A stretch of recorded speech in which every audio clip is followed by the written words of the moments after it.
A new publication is highlighting the importance of startups providing clear, honest, and detailed reports that go beyond vanity metrics, while investors are encouraged to engage more deeply with the reports they receive and offer meaningful feedback. Improved communications and collaboration between startups and investors are critical to securing future growth and investment opportunities. Well, over the years, there has been a 20% increase in investors receiving regular reports, reflecting the current economic climate's demand for more transparency. But notably, sustainability has overtaken financial reporting as the primary key performance index for investors, driven by the rise of climate tech investments and environment, social and governance goals. However, challenges persist, with 72.2% of investors increasing reporting demands due to concerns about financial stability, transparency, and market volatility. So this morning, Jessica Hope, CEO Wimbart, joins me to further give more details to the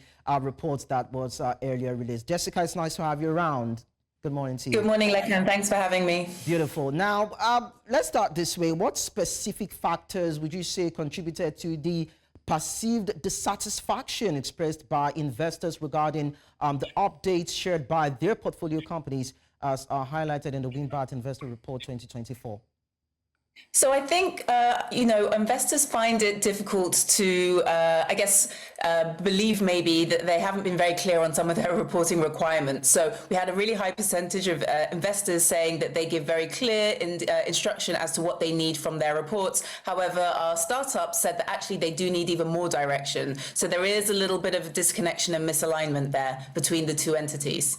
Okay, so then what are the challenges when it comes to having a detailed report that has clarity and helps investors to understand what the trends are so that they can make informed decisions? Are there challenges when it comes to these startups churning out the needed information?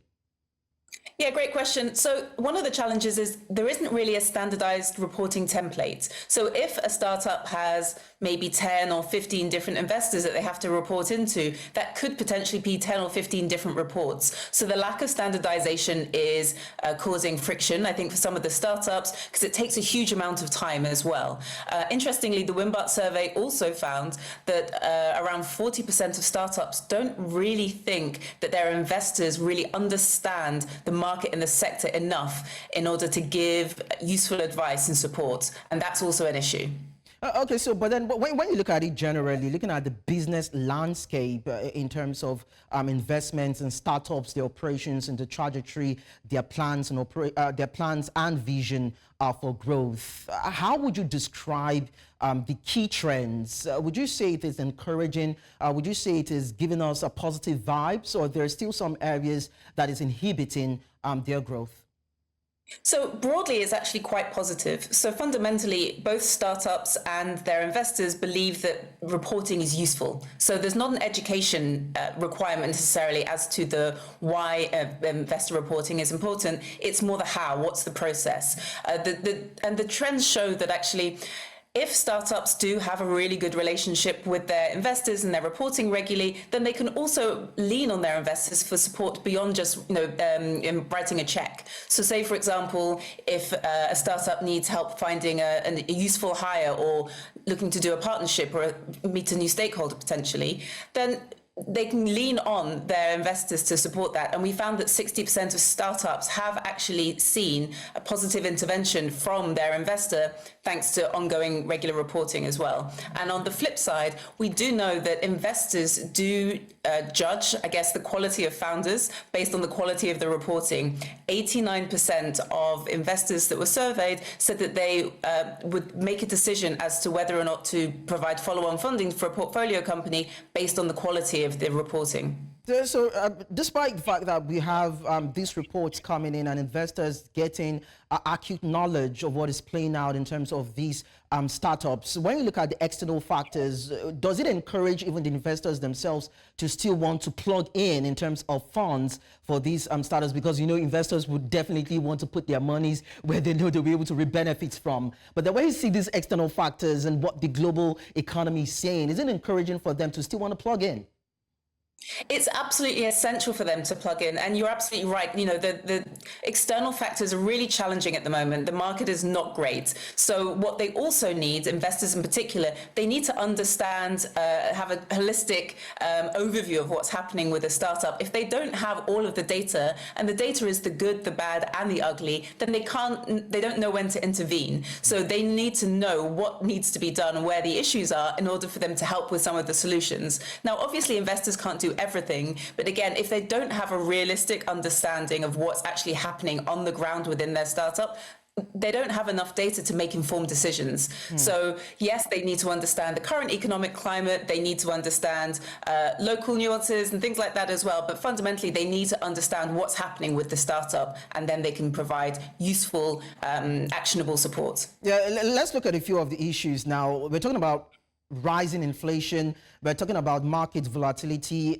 economic uncertainties in African countries, and a whole lot of investors or stakeholders have come out to say that even African leaders with their policies and, you know, the ideas or their measures, so to speak, has not really helped in stemming inflation. So when we continue to have these shortfalls on the part of governance across board on the continent, what does it portend for the African market when we have already set of investors willing to come in, but then we have an ecosystem that is economically demeaning, or should I say discouraging? It is discouraging, but we are fortunate on the continent to have a crop of very resilient founders as well, especially founders who this is maybe their second or third business. We all know economies are cyclical. So if, for example, this is, you know, it's not your first business, you're more likely to be able to withstand these difficult situations. But as you say, inflation is really tricky. The market is very difficult. There's always challenges. But also don't forget, say 2 or 3 years ago when we saw the tech boom across the continent, there were other challenges. So lack of talent was a challenge. So there's always an issue. And I think founders have to get used to being resilient and being able to tackle several challenges head on. Okay, inflation, so let's be critical now about the chart forward in terms of building a resilient portfolio. Let's look at business strategy. Now, we have economic policies that are not doing well. We have investors on the other side. We now have the African startups in the middle. Now, in terms of business strategies that can help them thrive, that can help them stay afloat and be resilient, what are the things you would want to factor in or probably give as a form of advice? Yeah, there are several things that startups can do. Firstly, I think we have to create a generation of startups that are used to growing lean businesses. So being very, very careful with money. And a lot of that comes from also investors and their due diligence as well.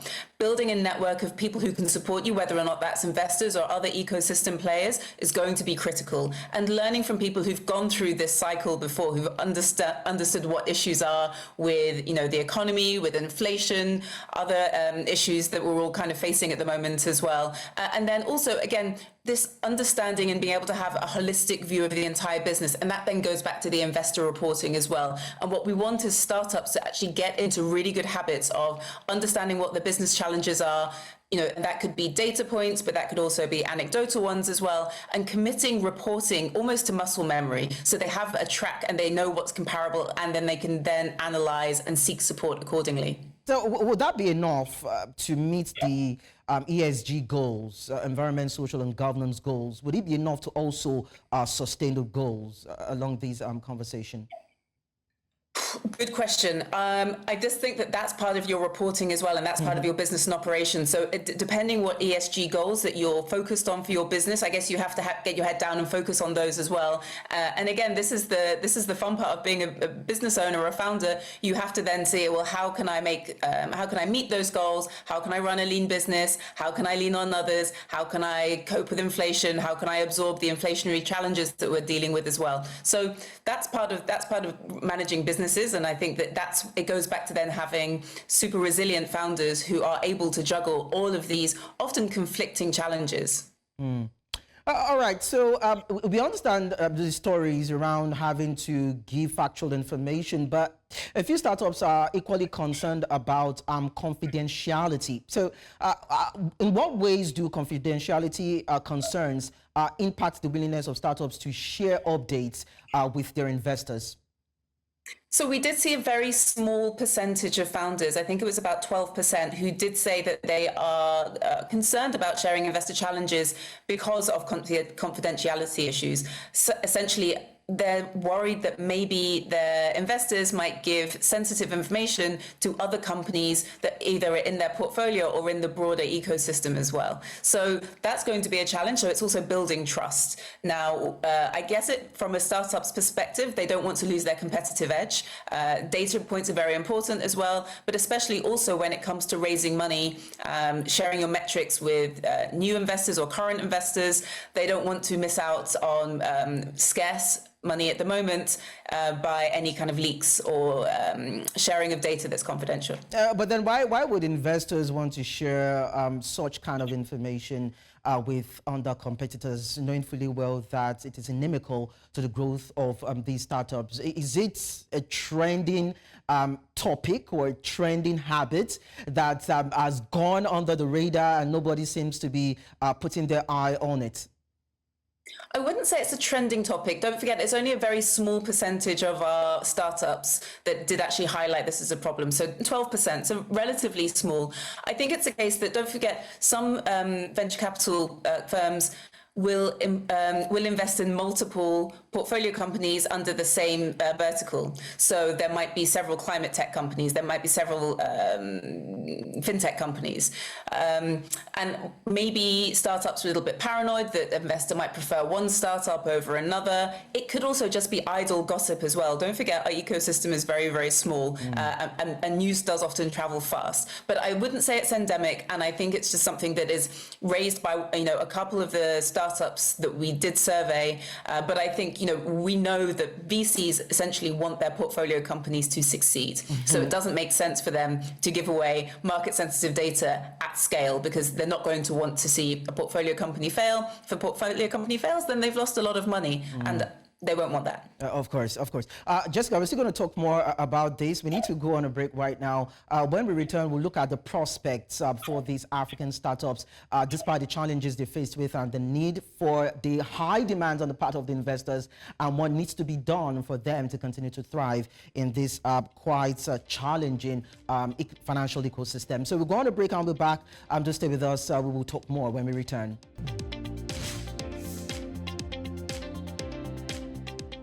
So we've been talking about the gap in terms of communication, trust, and of course having a very cordial ecosystem or relationship between African startups and investors. We've been talking to Jessica Hope, CEO Wimbart, as regards how to address these issues, bridge the gap, and facilitate some sort of cordiality and mutuality on the part of these two entities. And I will just continue the conversation from there. So Jessica, before we begin to talk about prospects for African startups, despite the challenges that we've seen, for you, what are your views on the call for standardization now in reporting processes between startups and investors?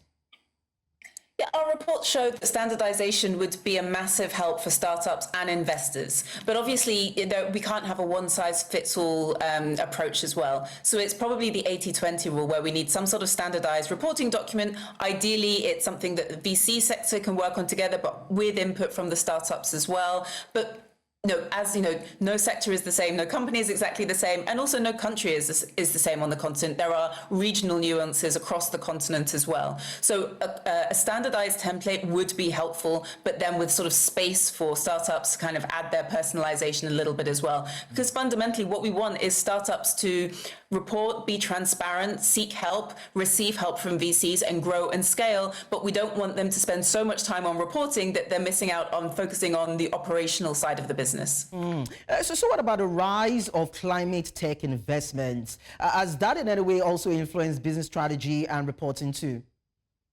I believe so, yes. So we did also see it, especially from the investors, that they're more focused on sustainability reporting metrics this year, up from financial reporting last year. Now, I think that's probably a rise in the climate tech agenda and more climate tech funds on the continent, but also thinking about where the money is coming from. At the moment, there's more money coming from DFIs, and DFIs are more likely to have sustainability-focused KPIs. So it's a top-down approach there. All right, so finally, we're looking at the possibility of improving collaboration between investors and startups and other future opportunities that might come. So in terms of your prospects and what you're hoping to see probably next couple of months or years thereabouts, what are those things that we need to be looking out for or anticipating?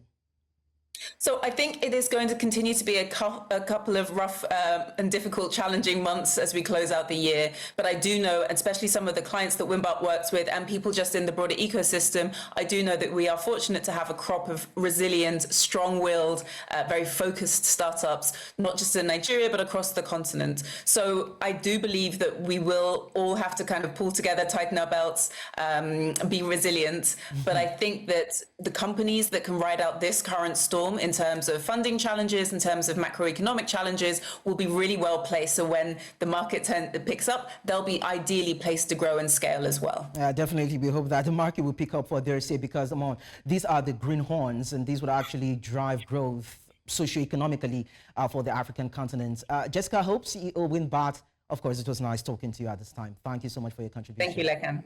Wish you all the best.